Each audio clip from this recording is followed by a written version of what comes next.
주일학교 교사 하시는 분들은 이제 정리를 해주시면 되겠고요.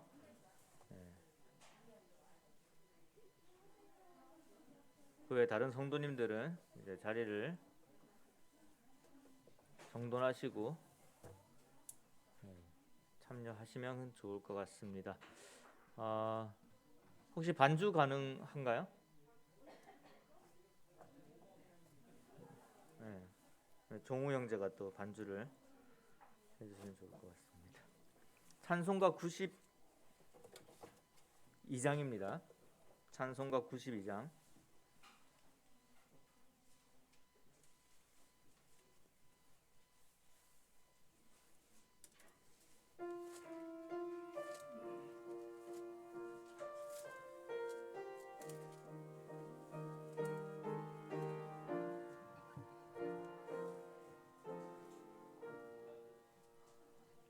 위에 계신 나의 친구, 그의 사랑 지극하다.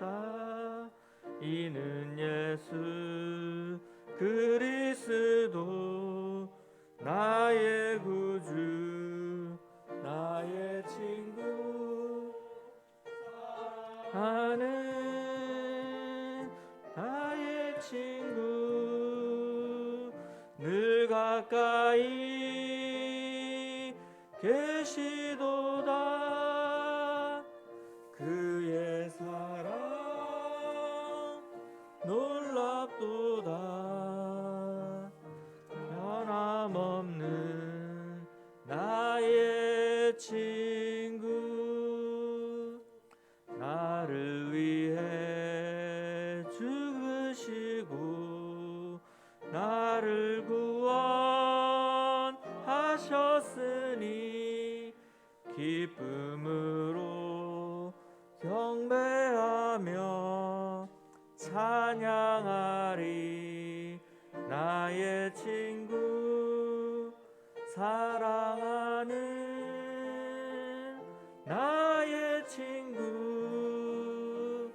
늘 가까이 계시도다. 그의 사랑 놀랍도다. 변함없는 나의 친구, 내 맘속에 늘 계시고 영원토록 가지 되어 하나 되리. 포도나무 나의 친구, 사랑하는 나의 친구, 그의 사랑 계시도다. 그의 사랑 놀랍도다. 변함없는 나의 친구, 그날이와 황금길에 그의 영광 바라보며 그의 팔로 날 안을 때 만나보리. 나의 친구, 사랑하는 나의 친구, 늘 가까이 계시도다. 그의 사랑 놀랍도다. 변함없는 나의 친구. 네, 성도님들, 이 찬양 가사가 어떻습니까? 사실 오늘 제가 말씀드려야 할 내용 중에 대부분은 이 찬양 가사에 이렇게 다 녹아져 있는 것 같습니다. 위에 계신 나의 친구, 즉 예수 그리스도 나의 친구를 노래하고 있습니다. 예수님께서 친히 우리에게 친구라고 하셨고 또 그 친구를 위해서 목숨을 버리는 그 사랑을 보여주셨습니다. 그런 사랑을 받고 그런 우정을 받은 자로서 이렇게 예수님을 생각을 하면은 참 얼마나 좋은 친구인지라는 것을 깨닫게 되고, 그래서 그 친구를 이렇게 항상 생각을 하게 되며 다시 만날 날을 기다리고 그 품에 안기게 되었을 때 또 얼마나 참 기쁠까 하는 그런 생각을 가지게 됩니다. 오늘은 이 가스펠 프로젝트 구약 4권의 네 번째 세션인 친구가 되어주시는 왕이라는 제목의 이 내용을 볼 것입니다. 이 제목에서 알 수 있듯이 이 가장 중요한 주제는 왕으로 오셨으나 우리를 종으로 삼지 아니하시고 우리를 친구라고 말씀해 주신 이 예수 그리스도에 대해서 그 초점을 맞추고 이야기를 풀어나가고 있습니다. 근데 그 소재는 무엇이냐 하면은 다윗과 요나단의 우정입니다. 그리고 특히 이제 어디에 초점을 더 맞추고 있냐면, 더 구체적으로 말하자면은 요나단의 다윗을 향한 우정에 대해서 초점을 맞추고 있습니다.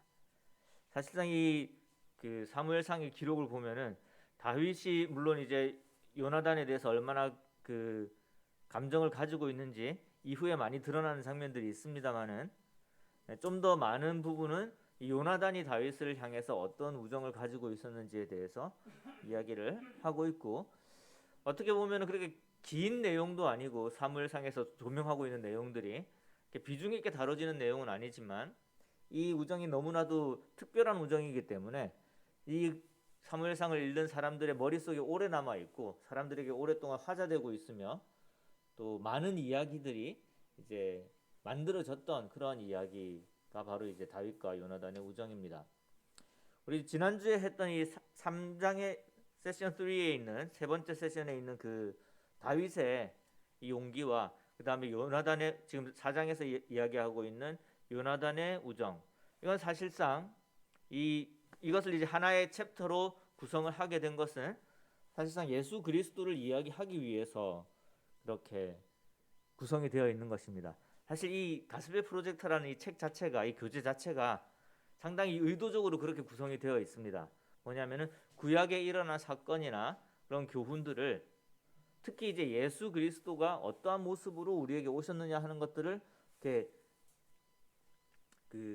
뭐라고 해야 되죠?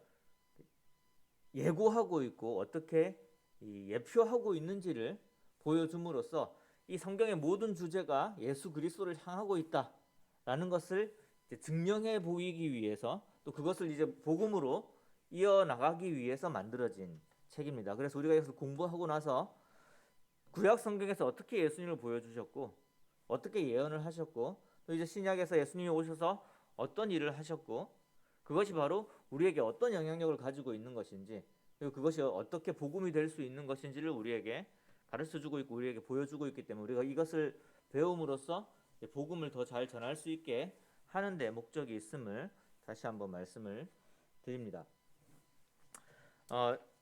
이 교재의 내용은 우리가 밴드에 가급적이면 이제 올리는데 가능하시면은 책을 구입을 하셔서 미리 읽어보고 이 자리에 참석을 하시면 좋겠고요. 기본적으로 이제 내용은 세 가지 이제 주제를 가지고 있는데, 이 세 가지 주제가 요나단이 다윗에게 보여준 우정과 예수님께서 우리에게 보여주시는 우정이 어떤 공통점을 가지고 있는지에 대한 부분을 이렇게 꼭지로 따서 세 가지를 이야기를 하고 있습니다. 그래서 첫 번째는 참된 우정은 언약에 기초한다라고 이야기를 하고 있고요. 두 번째는 친구를 위해 자기 행복을 내건다. 그리고 세 번째로 참된 우정은 서로의 믿음을 강건하게 한다라고 이야기를 하고 있습니다. 그러니까 요나단이 언약적인 그 사랑으로 다윗을 사랑했다. 형제 친구의 우애로서 사랑했다라고 이야기를 하고 있고요. 두 번째는 자기의 위험을 무릅쓰고 사랑했다라는 거예요. 그건 뭐냐면은 예수님께서 우리를 일방적으로 사랑하시고 예수님께서 우리를 위해서 온전히 자기 자신의 생명을 내어 주셨다라는 것을 연결을 지으면은 요나단의 우정과 예수님의 우리를 향한 우정이 동일한 선상에 있구나라는 것을 알게 될 것입니다. 그다음에 예수님께서 그 친구라는 이야기를 하시고 나서 요한복음에 보시면은 이제 보혜사의 성령님에 대해서도 이야기를 하시면서 비록 이제 예수님께서는 이 땅을 떠나시지만 담대하라 내가 세상을 이겼다. 그래서 나의 성령님과 너희가 함께 할 때에는 너희도 이렇게 담대하게 이 세상을 살아갈 수 있겠다라고 하시면서 이렇게 용기를 주시고 이렇게 저희들에게 힘을 주시는 그런 그 우정을 보여주십니다. 그래서 세 번째 이 주제까지 다루고 있는 것을 보게 됩니다. 여기서 이제 몇 가지 조금 보충 설명을 드려야 될 것들만 말씀을 드리겠습니다. 참고 구절은 이제 요한복음 15장 13절에서 15절까지 오늘 그 예배 시간에 제가 한번 읽어드렸던 걸로 기억이 나는데 한번 찾아보도록 하겠습니다. 요한복음 15장 13절에서 15절입니다. 신약성경 174페이지입니다. 사람이 친구를 위하여 자기 목숨을 버리면 이보다 더 큰 사랑이 없나니 너희는 내가 명하는 대로 행하면 곧 나의 친구라. 이제부터는 너희를 종이라 하지 아니하리니 종은 주인이 하는 것을 알지 못함이라. 너희를 친구라 하였노니 내가 내 아버지께 들은 것을 다 너희에게 알게 하였습니다. 그래서 예수님께서 우리를 친구로 삼으시고 우리를 위해서 목숨을 버리셨다라는 것을 버리실 것이라는 것을 제자들에게 말씀하시는 장면입니다. 이게 이제 최후의 만찬 당시에 예수님께서 제자들에게 하신 말씀입니다. 그래서 이 부분을 참고 구절로 보시면 되겠고요. 그다음에 또 추가적으로 말씀을 드릴 건 이 언약에 대한 부분을 조금 설명을 드릴 텐데요. 참된 우정은 언약에 기초한다라는 말이 이제 나와 있습니다. 근데 이 언약의 개념을 조금 설명을 드리는 것이 좋을 것 같아서 말씀을 드리겠습니다. 언약은 사실상 이제 그 원어적으로 언약이라고 번역하기도 하고 나중에 이제 계약으로도 번역될 수 있는 그런 표현입니다. 이 언약이라는 것은. 근데 우리가 일반적으로 계약이라고 인식을 하고 언약을 바라보게 되면은 그 언약의 중요한 이제 의미를 빠뜨릴 수가 있기 때문에 그렇습니다. 그러면 하나님께서 이제 아브라함과 언약을 하셨고 이스라엘과 언약을 하셨고 다윗과도 언약을 하셨습니다. 실질적으로 우리와 언약을 하고 그 언약에 대한 증거가 이 성경책입니다. 그래서 이제 성경을 이 언약책이라고도 표현을 합니다. 실질적으로. 그러면 여기서 이 언약적인 관계는 무엇이냐? 이 언약과 지금 현재 우리에게 남아 있는 계약의 형태 중에서 가장 언약에 가까운 것을 한번 찾아본다면은 그건 아마도 이제 결혼이 아닐까라고 생각을 합니다. 물론 세상적인 결혼은 이게 마음에 안 들면은 이렇게 헤어지기도 하고 그러한 부분들이 있어서 요즘 이제 결혼이 언약적이다라고 이야기하기는 조금 애매하긴 합니다. 그런데 정말로 우리가 이제 그리스도 안에서 예수님 안에서 우리가 이 나의 이제 나머지 반쪽을 찾아서 결혼을 하게 되었을 때 이제 아담과 하와가 한 가정을 이루는 것처럼 결혼을 하게 되었을 때 우리는 이제 그 서약을 하게 되고 또는 이제 주례가 이렇게 묻습니다. 남편 되는 이아론 대답하세요. 그러면 이제 물어요. 그러면은 어떤 일이 있거나 그렇죠? 검은 머리가 팥불이 될 때까지 힘들거나 어렵거나 행복하거나 이 아내 된 자를 사랑하겠습니까? 라고 묻습니다. 그럼 어떻게 대답하죠? 큰 소리로 예라고 대답을 합니다. 이걸 얼마나 크게 내느냐가 굉장히 중요하죠. 요즘 이 아내 되는 분의 그 아내에게도 똑같이 질문을 합니다. 항상 사랑하고 순종하고 섬기겠습니까? 라고 묻습니다. 그럼 예라고 대답합니다. 자, 여기서 중요한 점은 뭐냐면은 조건적이지 않다는 게 중요한 거예요. 계약은 갑과 을의 계약이 이루어지면은 갑이 을에게 주는 게 있고 그다음에 을이 갑에게 해야 되는 게 있어요. 이 조건이라는 겁니다. 한쪽에서 조건을 파기를 하게 되면은 그러니까 을이 갑이 제시한 조건을 맞추지 못하게 되면은 갑이 을에게 주기로 한 것을 주지 않아도 상관이 없는 게 계약이에요. 그렇게 계약서를 작성을 하고 계약을 합니다. 근데 하나님께서 하신 언약은 뭐냐면은 일방적인 언약이에요. 물론 이제 그 사람이 어떠한 그 믿음을 보고 하나님께서 이 언약을 하셨기 때문에 인간의 입장에서는 하나님에 대한 신뢰와 믿음을 보여줬다라는 그 부분은 있지만 일단 하나님께서 언약을 하셨을 때는 이거는 무조건적인 언약입니다. 그러면 이제 갑과 을이 있잖아요. 하나님이라는 갑이 있고 이제 이 아브라함이나 또는 이제 사람이라는 을이 있어요. 계약을 할 때 갑이 을에게 내가 이것을 해주겠다라고 이야기를 합니다. 그러면 여기에 있는 가장 중요한 그 요소는 뭐냐면은 갑의 신실함이에요. 그러니까 이 언약을 지키느냐 안 지키느냐로서 이 언약을 한 그 당사자가 얼마나 믿을 만한 사람이고 얼마나 권위 있는 사람이고 얼마나 신뢰할 만한 사람인지가 드러나게 되는 거야. 그래서 언약을 지키느냐 안 지키느냐가 그 사람의 신뢰성을, 그 사람의 또는 그 어떤 거룩함과 영광을 드러내는 가장 중요한 거예요. 그러니까 그 당시에 이제 뭐 많은 민족들이 여러 신이라고 하는 우상들을 섬기고 있었지만 그 우상들은 믿을 수 있는 사람들이 아니었어요. 왜냐하면은 언약을 할 수 있는 존재가 아니기 때문에 그냥 사람이 뭐 열심히 하면은 복을 주고 이런 식으로 가지고 있었던 거예요. 하나님, 그러니까 유일하신 하나님, 그 신이신 하나님이 다른 이런 우상들과 다를 수밖에 없는 것은 하나님께서 언약을 하셨다라는 거예요. 그 언약은 뭐였냐면은 어떠한 상황이든 조건이든 상관없이 언약을 하신 그분이 그것을 이루신다라는 거예요. 그래서 아브라함에게 약속하신 것을 이루시고 다윗에게 약속하신 것을 이루시는 거예요. 마찬가지로 우리에게 약속하신 것들을 이루실 거라는 거예요. 우리의 어떠한 것 상관없이 그 하나님의 신실함으로 이루신다라는 거예요. 이게 언약인 거죠. 그래서 결혼이나 또 다른 한 가지 더 예를 들어보자면은 아마 이게 가장 그 하나님의 언약하고 가까울 것 같은데 오늘 이제 조한 형제가 앞에서 했던 그 시를 들으면서 그 느낌이 왔었어요. 뭐냐면 딱 눈을 감고 시를 듣는데 갑자기 딱 그 모습이 떠올라서 언제냐면은 그 초록색 그 이 뭐라고 해야 되지? 이불 같은 거에 쌓여 있는 그 핏덩이 아이, 우리 하나를 처음 봤을 때의 모습인데 이게 진짜 뭐 얼굴은 뭐 되게 못생겼고 지금 혹시 한 명 떠 있습니까? 그럼 이하나가 보고 있을 수도 있는데 아무튼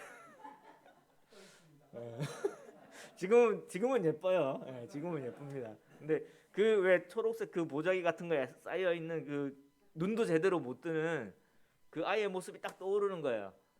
근데 그 아이를 바라보면서 이 아버지가 마음속에 사랑한다 내 아이야라고 할 때 그 말, 이게 언약인 거예요. 뭐냐면은 이거는 아이가 앞으로 나에게 어떻게 하느냐랑 아무런 상관이 없어요. 나는 이 아이를 어떻게 할 거라는 거야. 사랑하고 지키겠다라는 거예요. 내가 어떠한 상황이든 네가 어떻게 하든 그것과 상관없이 나는 어떻게든 너를 사랑하고 지키겠다. 이게 언약인 거예요. 그러니까 계약하고 완전히 다른 거죠. 근데 이 요나단이 다윗에게 이 언약을 했을 때는 내가 너를 사랑한다라는 이 언약은 내가 어떻게 되든 상관없이 그리고 네가 나에게 어떻게 하든지 상관없이 결국 잘 생각을 해보면 다윗은 자기가 받아 마땅한 왕권을 이 다윗이 가져가는, 말하자면 굉장히 이제 자기로서는 뭐 반역이고 원수가 될 수도 있는 그런 관계이지만 그걸 알고서도 나는 너를 사랑하겠다라는 그 언약적인 우정을 보여줬다라는 겁니다. 우리가 하나님을 향해서도 우리가 하나님께서는 우리가 부족함을 잘 알고 계세요. 예수님께서도 마찬가지죠. 이 제자들이 얼마나 부족한 제자들이 잘 알고 계세요. 예수님께서 이 친구다, 너를 위해 목숨을 버리겠다 라고 말씀을 하시고 그날 저녁에 제자들은 다 도망갑니다.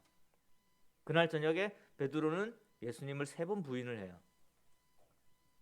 그걸 아시고도 무조건적으로 너희들을 위해서 내가 내 목숨을 버리겠다라고 말씀을 하시는 거예요. 이게 이제 언약적인 사랑이라는 것이죠. 그리고 그 언약적인 사랑에서는 자기 희생적인 사랑이 있음을 보게 됩니다. 이 계약하고 조금 이제 차이를 한번 보여드리기 위해서 참고 구절을 좀 찾아보도록 하겠습니다. 사무엘상 12장 14절을 한번 찾아보도록 하겠습니다. 이게 이제 하나님께서 다윗에게 약속하신 그 왕의 왕권, 이것과 이스라엘이 요구했을 때 줬던 그 사울의 왕권의 결정적인 차이점이거든요.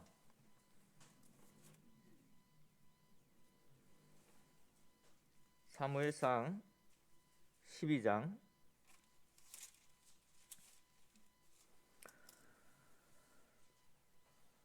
13절부터 한번 보겠습니다. 구약 성경 325페이지입니다. 이제 너희가 구한 왕, 너희가 택한 왕을 보라. 여호와께서 너희 위에 왕을 세우셨느니라. 너희가 만일 여호와를 경외하여 그를 섬기며 그의 목소리를 듣고 여호와의 명령을 거역하지 아니하며 또 너희와 너희를 다스리는 왕이 너희 하나님 여호와를 따르면 좋겠지만은 너희가 만일 여호와의 목소리를 듣지 아니하고 여호와의 명령을 거역하면 여호와의 손이 너희 조상들을 치신 것 같이 너희를 치실 것이라. 쭉 넘어가셔서요. 24절 보겠습니다. 너희는 여호와께서 너희를 위하여 행하신 그 큰 일을 생각하여 오직 그를 경외하며 너희의 마음을 다하여 진실이 섬기라. 만일 너희가 여전히 악을 행하면 너희와 너희 왕이 다 멸망하리라.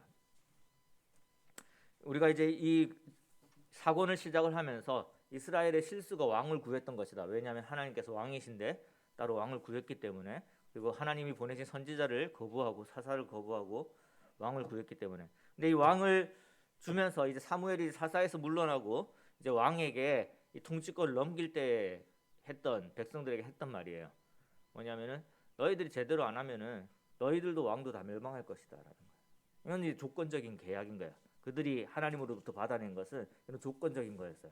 근데 다윗이 하나님 마음에 들었을 때 하나님께서 다윗에게 하신 약속은 언약이었어요. 그건 무조건적인 것이었습니다. 다윗이 나중에 실수하고 다윗의 그 자손들이 실수하지만 결국 하나님께서는 다윗의 씨를 통해서 우리에게 그리스도를 주시고 모든 세상에 복을 내리십니다. 이건 언약이에요. 그러니까 이제 결론적으로 우리에게 이제 좀 적용을 해보게 되면은 우리가 예수 그리스도의 사랑, 하나님의 언약 이런 것들이 신적인 거라고 생각을 하는 경우가 간혹 있어요. 무슨 말이냐면 그건 하나님이시니까 하실 수 있는 거야. 예수님이시니까 그렇게 하실 수 있는 거야라고 생각할 수가 있습니다. 그래서 저는 이 책에서 다윗과 요나단의 이야기로 예수 그리스도를 보여주는 것을 저는 이제 좀 반대로 한번 해보고 싶어요. 뭐냐면 예수님이 하시는 건 우리가 못한다라는 생각을 가지고 있을 수가 있는데 그게 아니라 예수님의 속성을 누가 보여줬냐면 다윗과 요나단이 보여줬다라는 거예요. 다윗은 용기 있게 하나님의 이름으로 나가서 자기의 그 왜소함과 자금에도 불구하고 골리앗을 물리침으로써 하나님께 영광을 돌리는 일을 했습니다. 누가요? 다윗이요. 사람이요. 요나단은 자신의 그 영화와 자기의 왕권을 뺏어갈 수도 있는 그런 그 다윗을 위해서 자기의 목숨까지도 내어놓고 그 위험까지도 감수하면서 다윗을 사랑했습니다. 예수님이 우리를 그 목숨을 다해서 사랑하신 것을 보여준 거죠, 미리. 근데 마찬가지로 요나단도 사람이었다라는 거예요. 그러니까 예수님이 보여주시는 또 하나님께서 약속하시는 이 사랑과 언약과 또 예수님께서 하셨던 그런 놀라운 일들을 우리는 예수님이니까 하실 수 있지, 하나님이시니까 우리에게 약속하지라고 하지만 사실은 그 하나님의 속성, 예수 그리스도의 속성을 이제 예수님을 믿는 우리에게도 나누어 주시고 또 예수님께서 특별히 뭐라고 말씀하시면 내가 다 이야기해 주지 않았느냐, 이제 내 말을 따라라라고 예수님께서 말씀을 하시고 그 말을 따르는 사람들을 친구라고 이야기를 하셨습니다. 무슨 말이냐면 예수님께서 하셨던 것을 우리도 할 수 있다는 거죠. 그래서 우리가 교회 안에서 이렇게 형제애라고 이야기를 하지 않습니까? 형제애. 그러니까 그 가족으로서의 그 사랑을 나누는 것을 이야기를 하는데 그런 그 우정이 이 예수님을 닮은 우정이라 해야 되고 요나단이 직접 그 보여줬던, 그러니까 연약한 사람으로서 충분히 보여줄 수 있는 그러한 우정이었다는 걸 생각을 하게 된다면은 우리도 예수님이 우리에게 보여주신 그 사랑을 우리 성도들에게 충분히 보여줄 수 있을 거라고 생각을 합니다. 이 장에 보면 이제 그 교리적인 부분에서 교회의 덕을 세운다라는 표현이 나오는데 교회의 덕을 세운다라는 것은 무엇이냐면은 교회가 성장해 나간다라는 거예요.